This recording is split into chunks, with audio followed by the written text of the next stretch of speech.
कहानी की शुरुआत में एक बेकर और उसकी पत्नी को दिखाया जाता है जिनकी कोई भी संतान नहीं होती। इस बात से वो दोनों बहुत परेशान होते हैं और एक रात को उनके घर में एक चुड़ैल यानी कि विच आती है। बेकर उसे कहता है कि मेरे पास खाने के लिए कुछ भी नहीं है। विच कहती है कि मैं यहाँ पर कुछ खाने के लिए नहीं आई बल्कि तुम्हें कुछ बताने के लिए आई हूँ। बहुत सालों पहले जब तुम बहुत छोटे थे तब तुम्हारे पिता यहाँ पर रहने के लिए आए थे। उस वक्त तुम्हारी मॉम प्रेग्नेंट थी और उन्हें सिर्फ हरी सब्जियां खाने का मन करता था।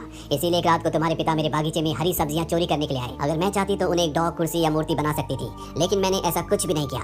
मैंने उनसे कहा कि जब भी तुम्हारा कोई बच्चा होगा उसे मैं ले लूंगी। तुम्हारे पिता वहाँ से भागने लगे, लेकिन वहाँ से वो स्पेशल बीन्स भी लेकर चले गए जो मेरी मॉम ने मुझे दिए थे और वार्न किया था कि कभी भी इन्हें खोना मत, नहीं तो तुम्हें इसकी सजा मिलेगी। और जैसे तुम्हारे पिता बीन्स को लेकर दीवार पर चढ़े, आसमान में बिजली चमकी जिससे मुझे भयानक रूप मिला। और जब तुम्हारी बहन पैदा हुई तो मैंने उसे ले लिया। साथ ही तुम्हारे परिवार को श्राप भी दिया कि कभी भी तुम्हारे घर में कोई भी बच्चा नहीं होगा, ताकि तुम्हारा फैमिली ट्री हमेशा के लिए जमीन के अंदर दफन हो जाए। बेकर को इस बारे में कुछ भी नहीं पता था। वो कहता है क्या मेरा कोई भाई है? विच कहती है कि नहीं, तुम्हारी एक बहन है, लेकिन अब वो मेरी है। उसके बारे में मैं तुम्हें कुछ भी नहीं बताऊंगी। और अगर तुम चाहते हो कि श्राप तुम्हारे खानदान से हमेशा के लिए खत्म हो जाए तो उसके लिए तुम्हें मेरे लिए 3 दिन के अंदर 4 चीजें लानी होंगी, क्योंकि 3 दिन के बाद आसमान में पूरा चांद निकलेगा। ये खास दिन होता है जो 100 साल में एक बार निकलता है। पहली एक गाय जो दूध की तरह सफेद हो, दूसरा एक केप जो खून की तरह लाल हो, तीसरा एक बाल जो कॉर्न की तरह पीला हो और चौथा एक सैंडल जो सोने की तरह चमकदार हो। अब तुम जंगल में जाओ ताकि तुम्हें सारी चीजें मिल सके। अब जाने से पहले बेकर की वाइफ उसके पास एक कोट लाती है, लेकिन बेकर उसे फेंक देता है। वो कहता है कि ये मेरे पिता का था, उनकी वजह से सब कुछ हुआ है। बेकर की वाइफ देखती है कि उसके पिता की कोट की जेब से बीन्स गिरे हैं। वो समझ जाती है कि ये वही जादुई बीन्स हैं जो आज से कई साल पहले बेकर के पिता ने विच के बागीचे से चुराए थे।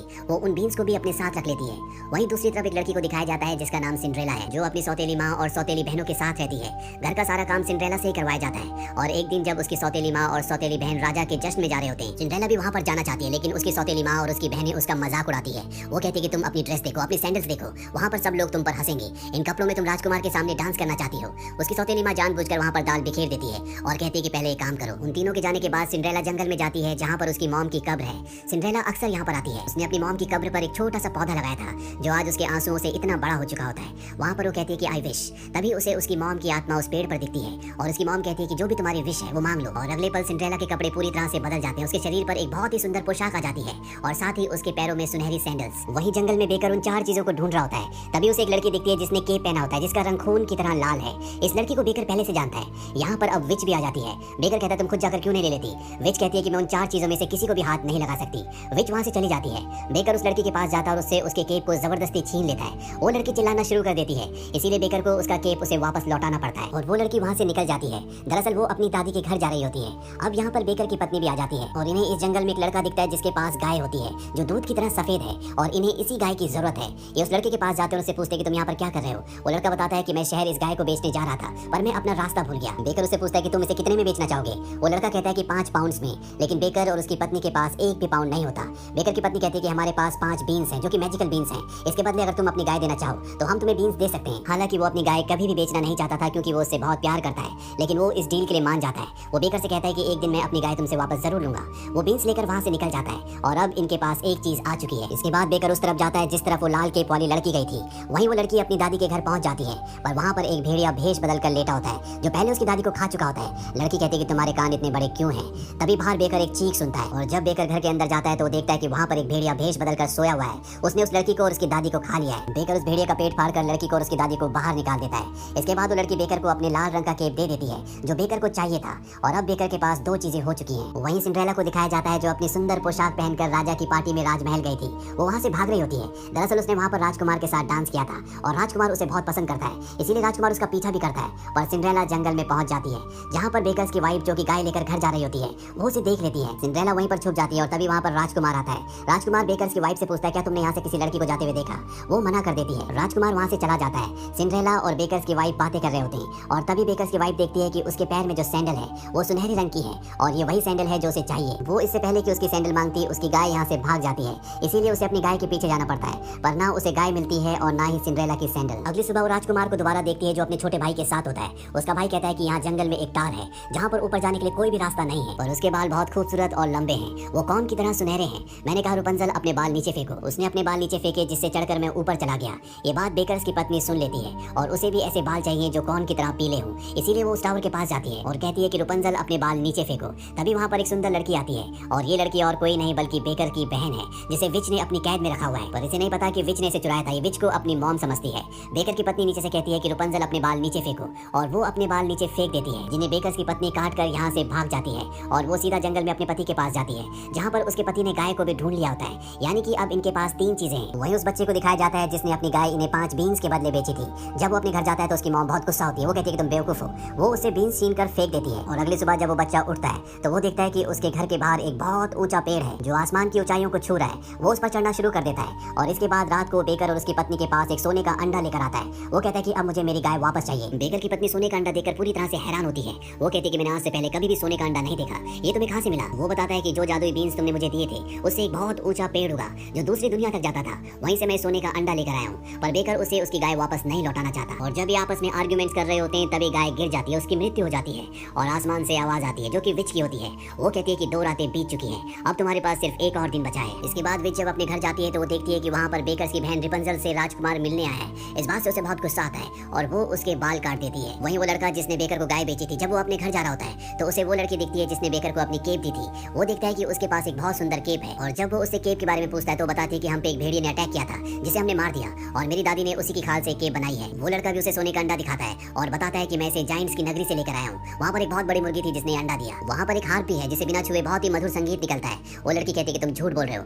अगर ये सच है तो तुम उस हार्प को लाकर दिखाओ। लड़का उसके चैलेंज को एक्सेप्ट कर लेता है और वो जाइंट्स की नगरी में जाकर उनका हार्प चुरा कर ले आता है। और इस बात से एक जाइंट बहुत गुस्सा होता है और वो उसका पीछा करते हुए पेड़ से उतरने लगता है। पर इससे पहले कि वो धरती पर आता, लड़का उस पेड़ को काट देता है जिससे जाइंट की मृत्यु हो जाती है। वहीं एक बार फिर से सिंड्रेला राजमहल के जश्न को छोड़कर भाग रही होती है, लेकिन उसके पैर सीढ़ियों पर चिपक जाते हैं क्योंकि राजकुमार ने यहाँ पर कुछ लगा दिया था। वो अपने जूते उतार के साइड में बैठ जाती है और बताती है कि वो राजकुमार से इसलिए नहीं मिलना चाहती क्योंकि जब राजकुमार को उसकी असलियत पता चलेगी तो वो कभी भी उसे एक्सेप्ट नहीं करेगा। वो अपना एक सैंडल वहीं पर छोड़कर दूसरा सैंडल लेकर वहाँ से निकल जाती है और जब वो घने जंगल में पहुंचती है तो बेकर की वाइफ एक बार फिर से उसका वहीं पर इंतजार कर रही होती है। वो सिंड्रेला से कहती है कि मुझे तुम्हारा सैंडल चाहिए। सिंड्रेला उसे देने से मना कर देती है। बेकर की वाइफ उसे वो बचा हुआ आखिरी जादुई बीन देती है जिसे सिंड्रेला वहीं पर फेंक देती है। पर जब बेकर की वाइफ कहती है कि तुम मेरे जूते ले लो, इससे भागने में तुम्हें आसानी होगी, तो सिंड्रेला मान जाती है और उसे अपनी सुनहरी सैंडल दे देती है जिसे लेकर वो बेकर के पास पहुंचती है। बेकर भी अब एक दूसरी गाय ले आया होता है और अब यहाँ पर विच आती है। विच कहती है कि ये वो गाय नहीं है जो मुझे चाहिए। बेकर बताता है कि वो मर चुकी है। विच कहती है कि मैं उसे जिंदा कर सकती हूँ। वो उस जगह जाते हैं जहाँ पर उन्होंने गाय को दफनाया था। यहाँ पर वो लड़का भी होता है जिसकी वो गाय होती है। विच अपनी जादुई शक्ति से गाय को जिंदा कर देती है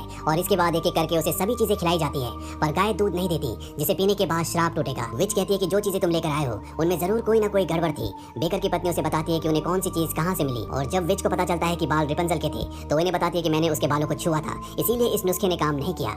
यहाँ पर जो लड़का होता है उसके पास एक कौन होता है। वो कहता है कि इसमें भी सुनहरे बाल हैं, क्यों ना हम गाय को इसे खिलाएं। और जब गाय को कौन खिलाते हैं तो गाय दूध देना शुरू कर देती है जिसे पीने के बाद विच एक बार फिर से खूबसूरत जवान हो जाती है। वहीं गाँव में दिखाया जाता है जहाँ राजकुमार सिंड्रेला की छूटी हुई सैंडल को सबको पहना कर देख रहा होता है। सिंड्रेला की सौतेली बहन भी उसे पहनती है पर वो सैंडल उनके पैर पर फिट नहीं आ रही होती। उनकी मॉम कहती है कि मुझे तुम्हारे पैर का अंगूठा काटना होगा। वो अपनी बेटी के पैर का अंगूठा काट देती है पर वो उस सैंडल को पहनकर अच्छे से नहीं चल पाती, जिससे राजकुमार समझ जाता है कि ये इनके पैर के साइज की सैंडल नहीं है। तभी वहाँ पर सिंड्रेला आती है जिसके कपड़े बहुत ही पुराने होते हैं और जब राजकुमार उसे सैंडल पहनाता है तो वो उसके पैर में एकदम फिट आती है। राजकुमार समझ जाता है कि ये सैंडल यानी कि वो लड़की सिंड्रेला ही है। वो सिंड्रेला को अपनी गोद में उठाकर ले जाता है। तभी सिंड्रेला के वो पक्षी जो सिंड्रेला से बहुत प्यार करते थे वो उसकी सौतेली बहनों की और माँ की आंखें फोड़ देते हैं जिससे वो अंधी हो जाती है। कुछ वक्त बाद इनकी शादी होती है जहाँ पर पूरा गाँव आता है। यहाँ पर बेकर और उसकी पत्नी भी आती है जिनका अब बेटा भी हो चुका है। रिपंजल और राजकुमार का भाई भी अब दोनों एक हो चुके हैं और जब इनकी शादी हो रही होती है तभी यहाँ पर भूकंप आता है। राजकुमार सबको अपने गाँव लौटने के लिए कहता है और तभी हमें जंगल में वैसा ही पेड़ दिखता है जिस पेड़ से वो लड़का जाइंट्स की दुनिया में गया था।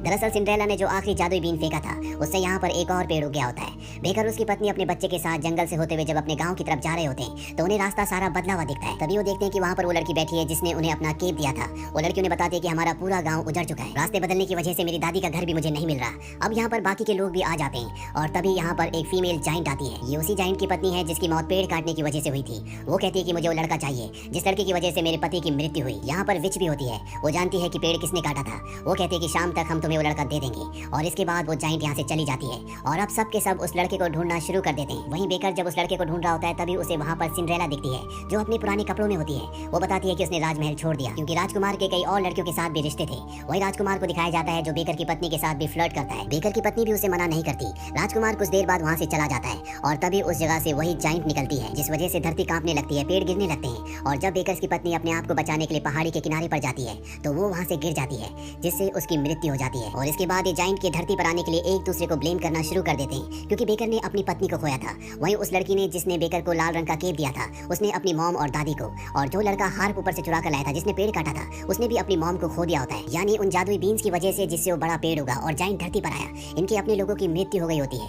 इसीलिए सब एक दूसरे को ब्लेम करते हैं लेकिन अंत में सब विच को ब्लेम करते हैं। विच कहते हैं कि हाँ ये सारी गलती मेरी अंधेरी थी और वो इन सबको कर्स करती है। साथ ही वो अपनी मॉम से कहती है कि मुझे दोबारा पनिश करो, और तभी वहाँ पर टार का एक बवंडर बन जाता है जिसमें पिघलकर उसकी मृत्यु हो जाती है। बेकर अपनी पत्नी की मौत से बहुत दुखी होता है, इसीलिए वो अपने बेटे को वहीं छोड़कर जंगल की तरफ बढ़ चलता है। पर तभी उसे अपने पिता का अक्स दिखता है। वो कहते हैं कि तुम्हारी मॉम की मृत्यु के बाद मैं भी तुम्हें छोड़कर चला गया था। जो गलती मैंने की वो गलती तुम कभी मत करना, नहीं तो तुम अपने आप को कभी भी माफ नहीं कर पाओगे। बेकर को अपने पिता की बात समझ में आ जाती है और वो वापस अपने बेटे के पास आ जाता है। और अब यहाँ पर जितने भी लोग बचे हैं वो सब के सब प्लान बनाते हैं कि वो उस जाइंट को उस टार में यानी कि तारकोल में फंसाकर मार देंगे जिसमें विच पिघल गई थी। और अब यहाँ पर जाइंट आती है जिस पर सबसे पहले सिंड्रेला के पक्षी हमला करते हैं। इसके बाद ये सब भी उस पर हमला करते हैं और उसे उस टार के यानी कि तारकोल के पेट तक ले आते हैं, जिस पर गिरने से उसकी मृत्यु हो जाती है। साथ ही वो पेड़ भी टूट जाता है जिस पेड़ से वो नीचे आई थी। अब जितने भी लोग बचे हैं सब के सब अकेले हैं, इसीलिए बेकर, सिंड्रेला और वो दोनों बच्चे एक साथ रहने का फैसला करते हैं। बेकर ये भी फैसला करता है कि वो एक अच्छा पिता बनकर दिखाएगा।